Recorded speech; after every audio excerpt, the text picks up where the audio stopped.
I was asked earlier this week by a good friend and fellow artist if I could sum up my experiences in one word. The word I chose that night was disoriented, and it certainly has been a time of great disorientation. But as I've thought about my answer in the days since, I would change it to disequilibrium. For nothing seems the same. All the familiar has been turned topsy-turvy. Everything that I thought I knew how to do, I suddenly have to relearn and rethink. I'm sure you can sympathize with those feelings. As I thought about that word, I remembered back to my days as a chemistry major. The disequilibrium is not a bad thing, but actually is necessary if we are to experience change and growth. A system without disequilibrium will remain in a static state, never changing, never growing. But through disequilibrium, there is hope for energy and change and growth. A couple of the classic examples is a seed needs to be planted in the ground and die if it is to bear much fruit.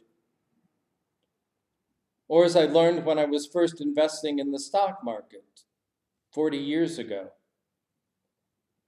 that the times of greatest turmoil in the market, particularly downtrends, are also the potential times for greatest growth.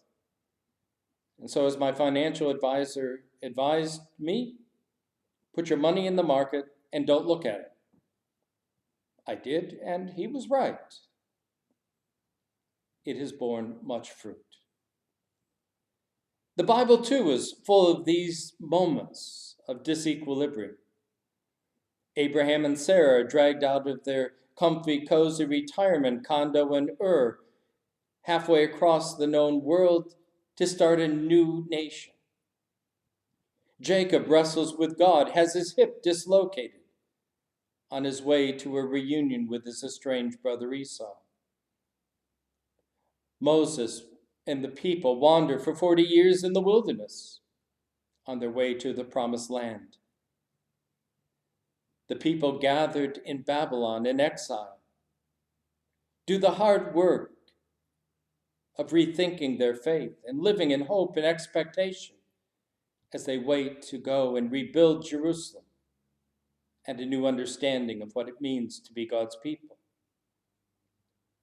We as Christians have chosen as our symbol of faith a sign of disequilibrium, the cross, not only for Jesus and the disciples, but for all of us who would follow. Disequilibrium is not easy, but it is part of life as we grow, as individuals, as families, as communities, as nations, as the world.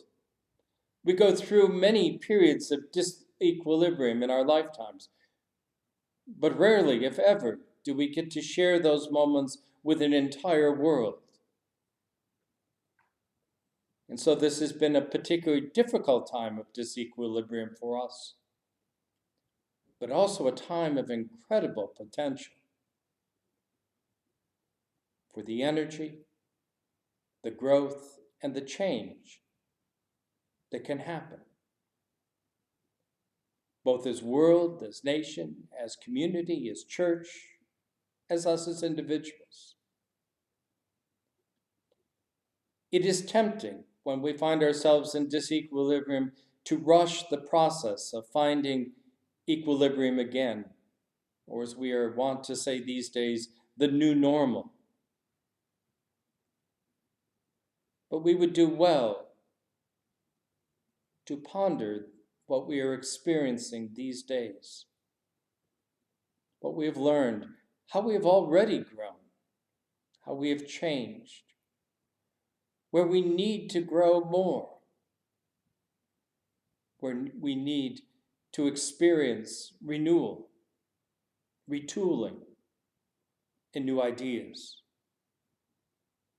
All of this will serve us well as we emerge from these times into that new normal, and hopefully into a time of unprecedented growth as we learn to live differently in this world village, as these United States, as our local communities, as families, and as individuals.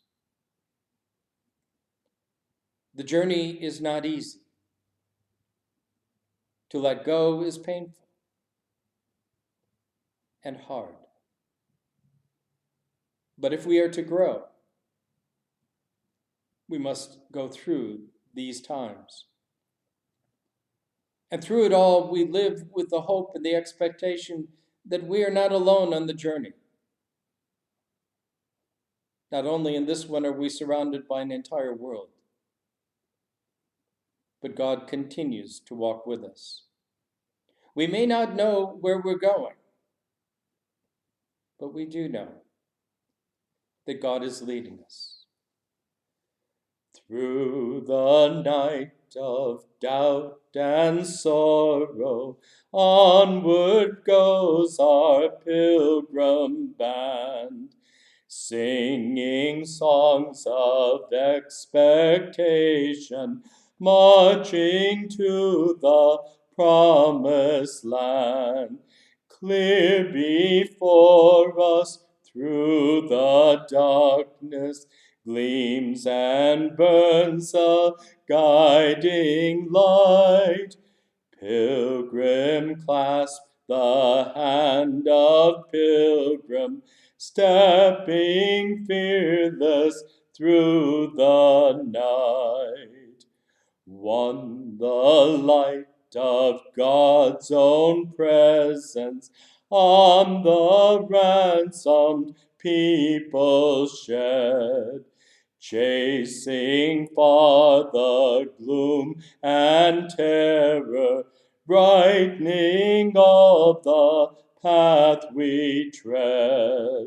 One, the object of our journey, one, the faith that never tires, one, the earnest looking forward, one, the hope our God inspires.